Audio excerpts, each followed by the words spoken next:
What's up, Vetters? Patrick here with Vetted. Today we're talking about this. Right, Mac? Sleeping.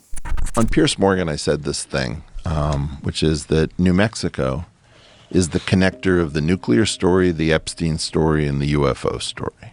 They're all going to come together.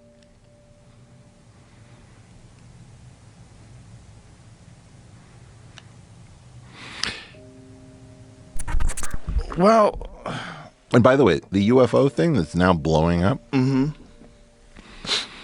there's going to be some crazy science collision with the UFO narrative. There's no way of stopping it at this point.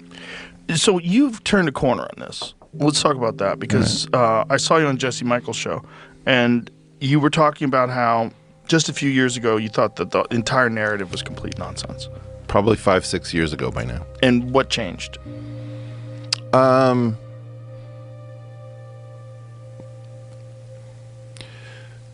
It's like the junkification of the UFO narrative. All of these narratives have a junk to them so that, and I believe a lot of the junk is affixed to the narrative so that those who want to follow the institutional instruction to ignore the fact that this is happening can point to the crappiness. This might be ours. So some of this is ours. Okay. Some of this is foreign nations, and some of this is not understood. That's what I believe. Okay. So some of these things they're seeing is a part of some undisclosed program. I believe that, for example, some of this is not craft, but the ability to create the illusion of craft. If there were no aliens or craft, I would want to create a program. If I was in the disinformation business, I would want to create one of these things, right? Because there's a God-shaped hole in all of our souls and minds. And so aliens and spacecraft fill that hole. Right. So there's like God for atheists. Yeah, it's God for atheists. There's a lot of real in the UFO story, and there's a lot of nonsense. Now, what's the UFO story? The UFO story is all about nukes.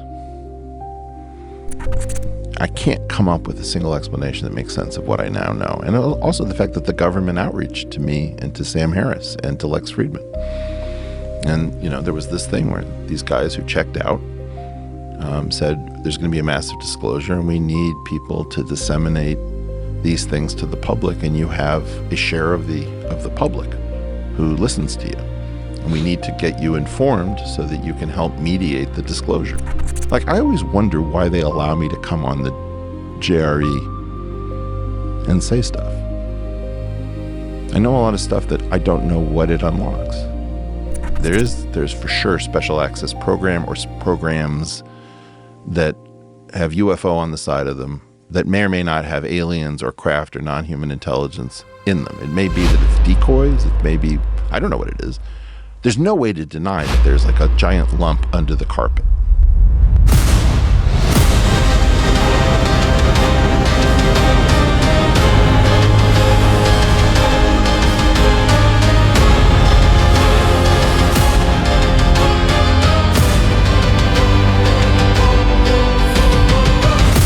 All right, Vetters, please hit that like button. That really helps out the videos. And of course, if you're not already subscribed, hit that subscribe button, y'all. All right, so today's video is about Eric Weinstein. He recently just went on the Joe Rogan podcast and gave a great interview. And I thought we'd cover all the parts where they talk about UFOs, right?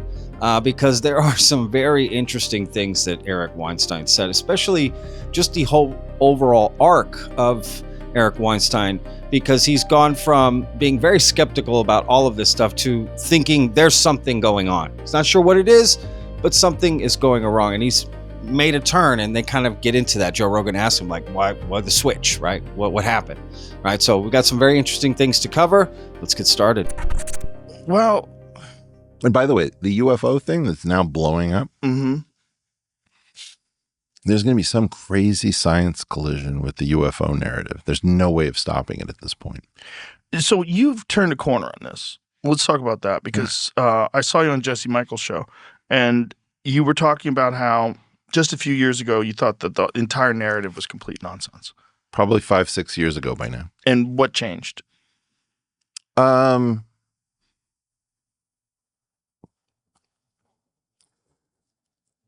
there was no way to explain. So Jesse was going on and on about it. I said, Jesse, you're a smart guy. And I often would call him the back alley scholar. So he knew a lot of stuff that was sort of forbidden knowledge. And he wouldn't be quiet about it. So I said, okay, I'm going to disabuse you of the idea that you're actually into something. And I realized very quickly, at a minimum, there is a massive denied program, like usually called a special access program, one or more. There's no way to synchronize that number of people who've had experiences that are so similar. And there was a lot of stuff that I couldn't make sense of. And what attracted me in a certain sense was I couldn't come up with any explanation. It's so rare. I usually have exactly the opposite problem, which is I come up with too many explanations. I can't come up with a single explanation that makes sense of what I now know. And also the fact that the government outreached to me and to Sam Harris and to Lex Friedman. And, there was this thing where these guys who checked out said there's going to be a massive disclosure and we need people to disseminate these things to the public, and you have a share of the public who listens to you. And we need to get you informed so that you can help mediate the disclosure. So what prompted this change in narrative? What's going on behind the government? Yeah. We don't know. We don't know. Look, we don't know what the thing or things are yet. Some of it is so low quality that it's embarrassing to be seen with it. So my colleagues who don't want to take this seriously use that like, okay, so you're now on the little green men train. And I said, no, I'm on the special access program train. There's for sure special access program or programs that have UFO on the side of them that may or may not have aliens or craft or non-human intelligence in them. It may be that it's decoys. It may be, I don't know what it is. There's no way to deny that there's like a giant lump under the carpet. So look, there's actually a lot of things there that Eric Weinstein said that I find very interesting. And honestly, I agree with, right? I agree with the overall point that something's going on. What is it? Does it have anything to do with aliens? I don't know. Are there some special access programs that are tied to UFOs, right? Yeah. Does it mean aliens? Not necessarily, right? We've been talking about this, right? We've been saying the exact same thing on Vetted here, right? And a lot of y'all have agreed in the comments, right? The way they use the language of UFO, UAP, right? Non-human intelligence, something doesn't necessarily mean aliens or the extraterrestrials or whatever interdimensional that we want it to be, right? That's why a lot of us are here. There could be something else going on, like a decoy, like Eric Weinstein is saying, but there's something there. He put it in such a great way. There's a lump under the carpet. That's undeniable. Just what is it? What is that lump? And I agree. And I'm here for whatever that answer is. A mix, probably. A mix of different things. But what's also very interesting from this is that he's changed, right? He's completely blown it off before. And now he's come back around to this, right? There's a lump under the carpet. But what's also interesting there is him talking about how he got approached to disseminate disclosure. That story's been out there and we've talked about it. But the way he put it is a little different than how he's put it before, right? We're going to give you knowledge. You're going to disseminate all this out to the public. And I remember when that whole thing came out, when he first talked about it on Joe Rogan, and Sam Harris did too on Lex Friedman. And I don't think Lex Friedman had admitted he had been approached too, but that's neither here nor there. I think that's news, to be honest. Eric Weinstein expressed how frustrated he was never being shown anything. Same thing with Sam Harris. They kept being told, we're going to show you stuff. We're going to show you stuff. And then they just never get shown anything. Right. And Sam Harris just kind of left it. And so this person contacted both of us, I think around the same time. And I think he might have contacted Rogan or other. Eric is just the only person I've spoken to about it, I think, who I know was contacted. And what happened is the person kept, writing a check that he didn't cash. Like he kept saying, okay, next week I'm going to, I understand this is sounding spooky and, you have no reason to really trust me, but next week I'm going to put you on a Zoom call with people who you will recognize. And they're going to be, former heads of the CIA and, people who just, you're going to, within 5 seconds of being on the Zoom call, you'll you'll know this is not a hoax. And I said, great, just let me know. Just send me the Zoom link, right? And I went, that happened maybe 3 times. There was just one phone conversation, and then it was just texts, just a bunch of texts.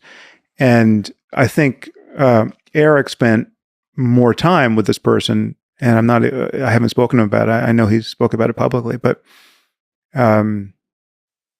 so I it's not that my bullshit detector ever really went off in a big way. It's just the thing never happened, and I lost interest. But Eric Weinstein still keeps sticking around because of Jesse Michaels, essentially. And Eric Weinstein calls out Jesse Michaels, shouts him out quite a few times in this episode.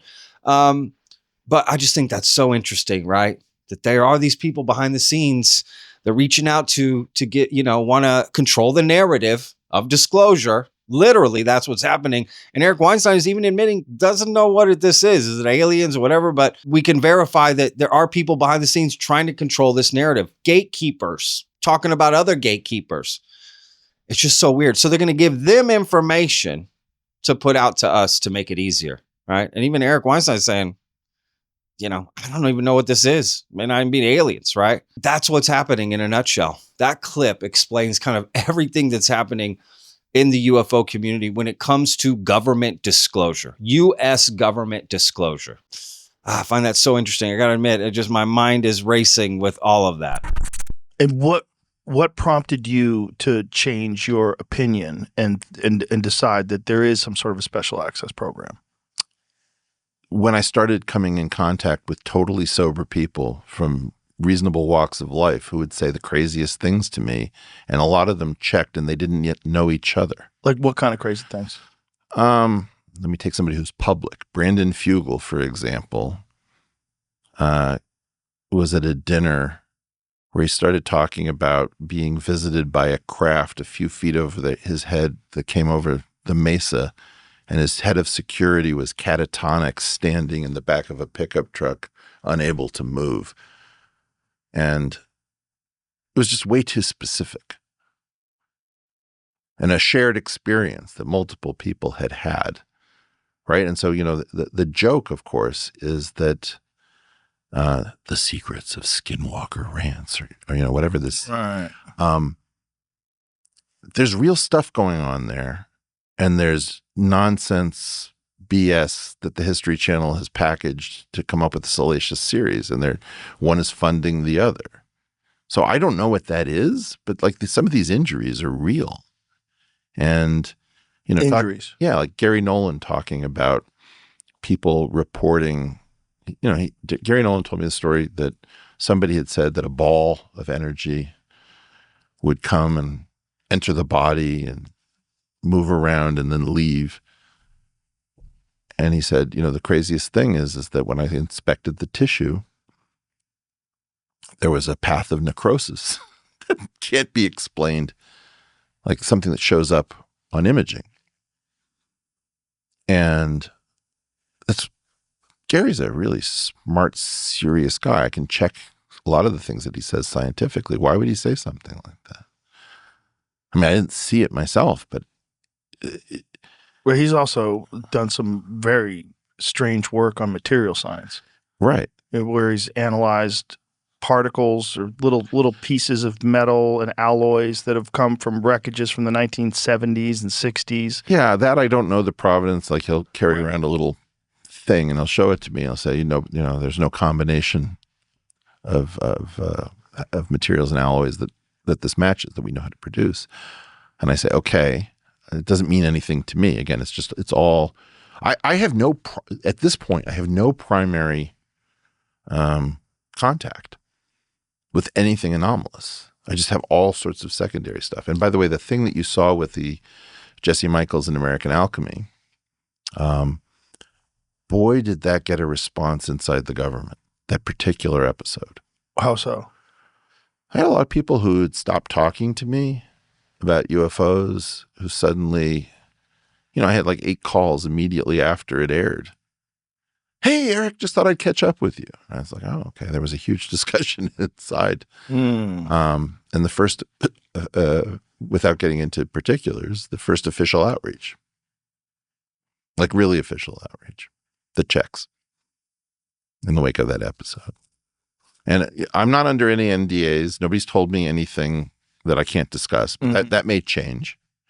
So Eric Weinstein is claiming here that he got his first official outreach from the government that checks about his interview he did with Eric Davis, right, on Jesse Michael's show. That's interesting, right? And he may sign an NDA. He hasn't yet, but official outreach. So just like we said before, that other outreach that he got years ago that Lex Friedman got, Sam Harris got, was unofficial, right? Just people behind the scenes, UFO personalities thinking they got all the answers, and now they're trying to give it to certain people to get out information. What do we call that? We call that propaganda, right? That's literally propaganda. So this is so interesting, right? And so I don't know what I feel about Eric Weinstein getting this official invitation and taking it. He may even sign NDA. Like, I don't know how I feel about that. I like Eric Weinstein's sort of independence and that he challenges the mainstream institutions, right? And, he goes after that rather than, siding with them. I mean, this has nothing to do with UFOs, but he said this earlier in the podcast when he was talking about his interest in, the institutions, how he doesn't attack people, right? He doesn't want to have beef with people, but he wants to go after the institutions. And this just kind of flies in the face of that. To be entirely honest, I don't love going after other named people. In general, my shtick is that I go hard after institutions. I'm a huge institutional supporter and their worst nightmare in the current world. Individuals I don't like beefing with. I watch all of the energy, the beauty of life lost to beefing with people. And another interesting part of that other clip that I showed of Eric was that, he talks about Brandon Fugel's from Skinwalker Ranch, the owner of Skinwalker Ranch, his famous sighting that he had, which he actually talked about on my show too. I did an interview with him. And he's talked about that story, right? They sort of converted him essentially. So, and then this story from Gary Nolan, I don't know if I heard that before, right? That some ball of energy went through somebody, right? Flew through somebody and then flew out. And then Gary Nolan was able to trace necrosis or whatever you call it through the person's body. I swear, I don't know if I've heard that before. It could be out there. That seems like a new one to me. I've heard about Gary Nolan studying the effects of different UAP encounters on people and other things, more radiation, maybe some directed energy weapons, but not an orb flying through somebody. So I don't know. Just very interesting. This whole interview on Joe Rogan, I recommend watching. It's fascinating. And I think we get an inside look at some aspects of UFOs through just a different lens from Eric Weinstein, who isn't all in on that. He, dips his toe in a lot of different things, but he also does get involved with UFOs. And clearly he's being reached out to. I don't know how good that interview was with Eric Davis. I mean, Eric Weinstein kind of described Eric Davis with that Jesse Michaels, how Eric Weinstein is saying he got called by different people from the government, like the government's heard it. They know about that interview. I mean, he kind of left thinking Eric Davis doesn't know anything. Another thing is that I was sort of surprised that he wasn't nearly as read in at a primary level, so that he's able to talk because he didn't actually make primary contact with this. Well, that's the thing we were just commenting on off camera, which is like this funny dynamic of everybody seems to be circling around this program and nobody seems to be in the program. Very strange. I don't know. I'm even a little worried, to be honest. And not in a, UFO disclosure's coming. It's like, are we just about to get fed some more damn propaganda? Connections that don't do that. It's like the junkification of the UFO narrative. All of these narratives have a junk to them, so that, and I believe a lot of the junk is affixed to the narrative, so that those who want to follow the institutional instruction to ignore the fact that this is happening can point to the crappiness, right? And so that's the out. And the really difficult thing that you do, and you do really well, is you try to piece together, okay, what's bullshit, what's real? There's a lot of real in the UFO story, and there's a lot of nonsense. Right. There's a lot of real in the COVID story and a lot of nonsense. The same thing is true for physics. But physics is more dangerous. And the fact that we're not tracking, like I always wonder why they allow me to come on the JRE and say stuff.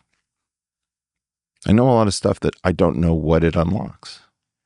I have to admit, that quote at the end there is probably the one quote I was very confused by.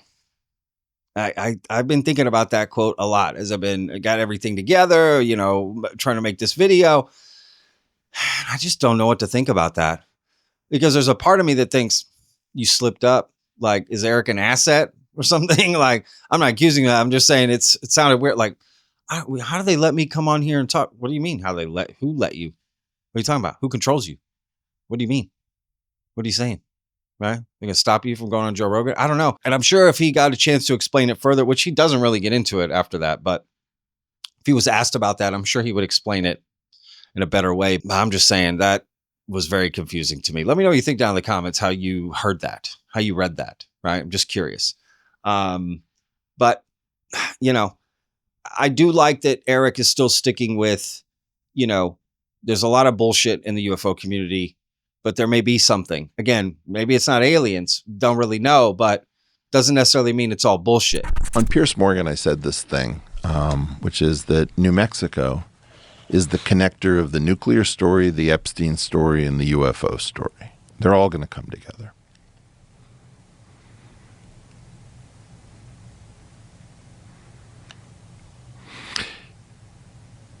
I think this honestly explains Eric a lot here, right? Of what he thinks is happening. I think you just think there's a lot of different things coming together, right? Now, Eric gains a lot of his information from just talking to people, right? He explains that a lot in this interview. It's not really like he does the same type of research we do, right? Watching all different interviews and reading books and, whatever, different YouTube videos. He's strictly just talking to people and sort of building his ideology that way. And I'm not saying that's a bad thing. He's clearly getting access that a lot of us don't get, but I'm also aware that a lot of those people will bullshit you. So that might not be the best way to get all your information, right? You're just taking what other people say that you find credible and just kind of running with that. But to me, this is too big a thing to rely on that. But again, Eric doesn't ever cross the finish line. So I can appreciate what he's doing. He's not crossing the finish line either, right? So I still am very hopeful in him that he'll remain kind of guarded while he looks into this to make sure he's not being used for propaganda or for things he doesn't really believe in, right? To a narrative that he's not really fully aware of. So I still look forward to kind of his thoughts on things and what he feels, but there is a part of me that's worrying a little bit, but again, I just think he's just looking at it through a different lens that really none of us have the ability to, at least not a lot of us. All right, betters, I hope you enjoyed today's video. Thank you so much for watching. We'll see you on the next one. Remember, every day's a gift, y'all. Peace. Mac, Needless peace. He's sleeping. Come on, y'all. He needs another nap.